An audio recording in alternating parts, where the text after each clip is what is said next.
চাষির মেয়ে সোনা চাষির ঘর আলো করে উঠোনে হামাগুড়ি দেয়। একটুখানি জায়গা মায়ে বাপে বেড়া দিয়েছে, নরম লতাপাতা দিয়ে ঘিরে দিয়েছে, যাতে সোনার হাতে পায়ে না লাগে। এখন সোনা একটু বড় হয়েছে। সোনার হাতে যদি দুটো চুড়ি পরিয়ে দিত তাহলে বড্ড মানাতো। সোনার যা দাম। আমাদের মেয়েটার কি সুন্দর। চলো আমাদের মেয়েকে নদীতে স্নান কর। চলো।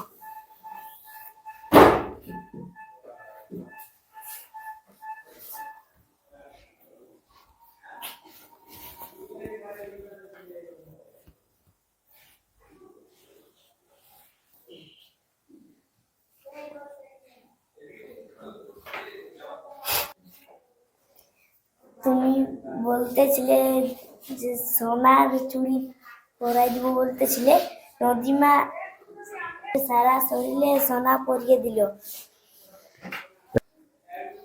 এই জেনে গেলে বিপদ হবে।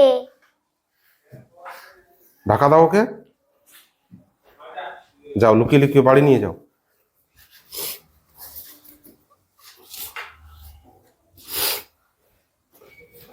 এদিকে এক চোর তককে তককে ছিল।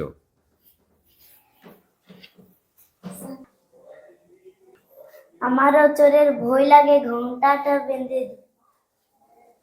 বলেই চাষি গাছের সাথে একটা ঘন্টা বেঁধে দিল, আর তার বউকে বলে গেল বিপদ হলে যেন জোরে জোরে ঢং ঢং করে বাজায়। আমি চাষের ক্ষেতের দিকে যাচ্ছি।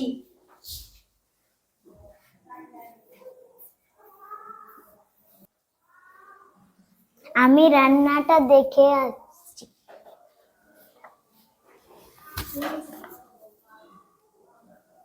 এদিকে চোর চলেছে তার লক্ষ্য পূরণ করতে। অনেকদিন থেকে এইভাবে চাষি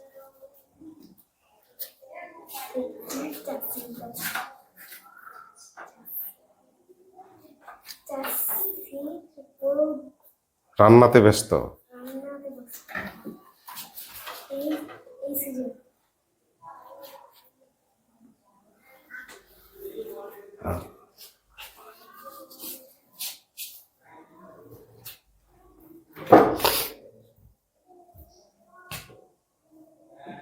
বিপদ হয়ে গেল, ঘন্টা বাজাতে হবে। বাঁচাও বাঁচাও বাঁচাও বাঁচাও। ওদিক থেকে সরকারের লোকজন গাড়ি নিয়ে আসছে আর গ্রামবাসীরাও ছুটে আসছে। চোরকে ধরার জন্য খুব তাড়া পড়ে গেছে। ধরে ফেলো ধরে ফেলো, চোর ধরা পড়ে গেছে।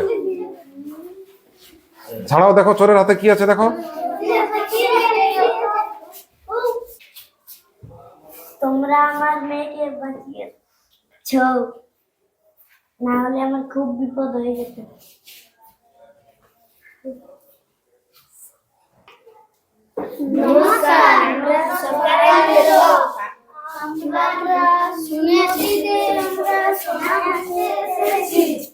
নদীতে নাকি সোনা পাওয়া গেছে।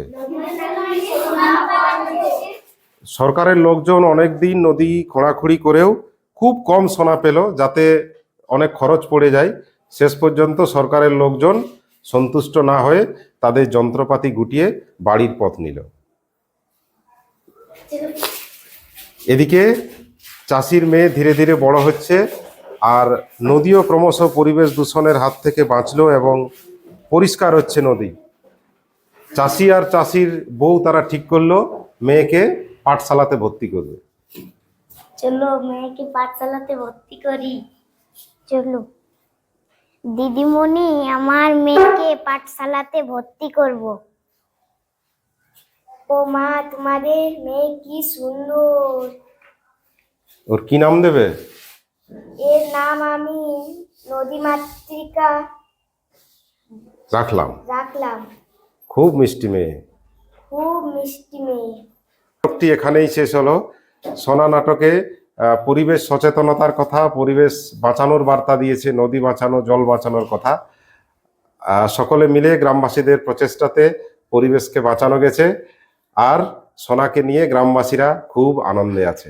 নমস্কার।